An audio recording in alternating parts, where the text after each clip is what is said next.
আমরা দেখতে পাচ্ছি প্রধান উপদেষ্টা ডক্টর মোহাম্মদ ইউনূস এখন তিনি তার বক্তব্য রাখছেন।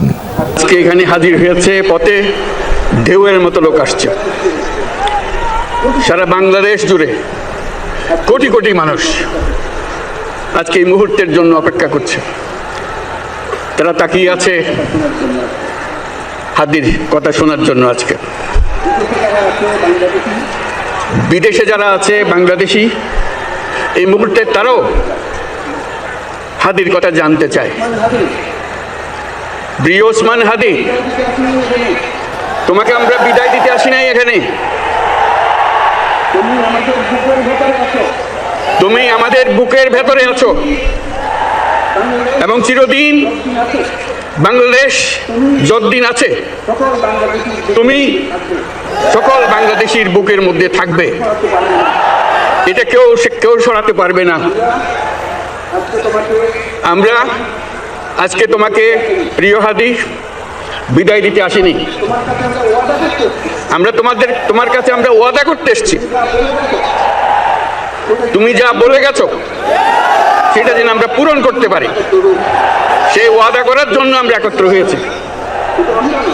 সেই ওয়াদা শুধু আমরা নয়, পুরুষানুক্রমে বাংলাদেশের সব মানুষ পূরণ করবে। সেই ওয়াদা করার জন্যই আমরা তোমার কাছে আজকে এসেছি, সবাই মিলে যে যেখানে আছি।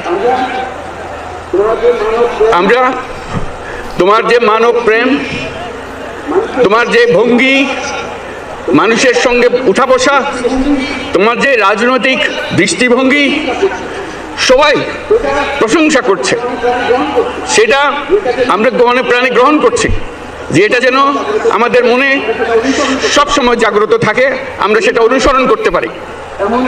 তুমি আমাদেরকে এমন এক মন্ত্র কানে দিয়ে গেছো, সেই মন্ত্র বাংলাদেশের কেউ কোনোদিন ভুলতে পারবে না এবং এই মন্ত্র চিরদিন আমাদের কানে বাঁচতে থাকবে।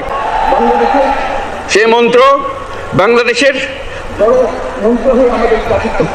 বড় মন্ত্র হয়ে আমাদের জাতির সঙ্গে সংযুক্ত থাকবে। তোমার মন্ত্র ছিল বলবীর চির উন্নত মমশির। এই উন্নত মমশিরের যে মন্ত্র তুমি দিয়ে গেছো, সেটা বাংলাদেশি সন্তানের জন্মলগ্ন থেকে যতদিন সে বেঁচে থাকবে নিজের কাছে বলবে, বলবীর চির উন্নত মমশির, আমাদের শির কখনো নত হবে না। সেই মন্ত্র তুমি আমাদেরকে দিয়ে গেছো, আমাদের সব কাজে সেটা আমরা প্রমাণ করব। আমরা দুনিয়ার সামনে মাথা উঁচু করে চলবো, কারো কাছে মাথা নত করব না। সেই মন্ত্র তুমি আমাদেরকে দিয়ে গেছো, আমরা সেটা পূরণ করে যাব।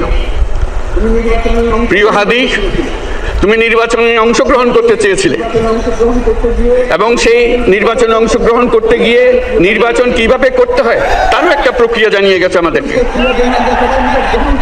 সেই প্রক্রিয়া যেন আমরা সবাই মিলে গ্রহণ করি, যে কিভাবে প্রচারণা কার্য চালাতে হয়, কিভাবে মানুষের কাছে যেতে হয়, কিভাবে মানুষকে কষ্ট না দিয়ে তার বক্তব্য প্রকাশ করতে হয়, কিভাবে বিনীতভাবে মানুষের কাছে আসতে হয়, সবকিছু তুমি শিক্ষা দিয়ে গেছো। আমরা এই শিক্ষা গ্রহণ করলাম, আমরা এই শিক্ষা চালু করতে চাই। আমরা সবাই আমাদের জীবনে, আমাদের রাজনীতিকে এই পর্যায়ে নিয়ে আসতে চাই, যাতে হাদি আমাদের জীবনে স্পষ্টভাবে জাগ্রত থাকে।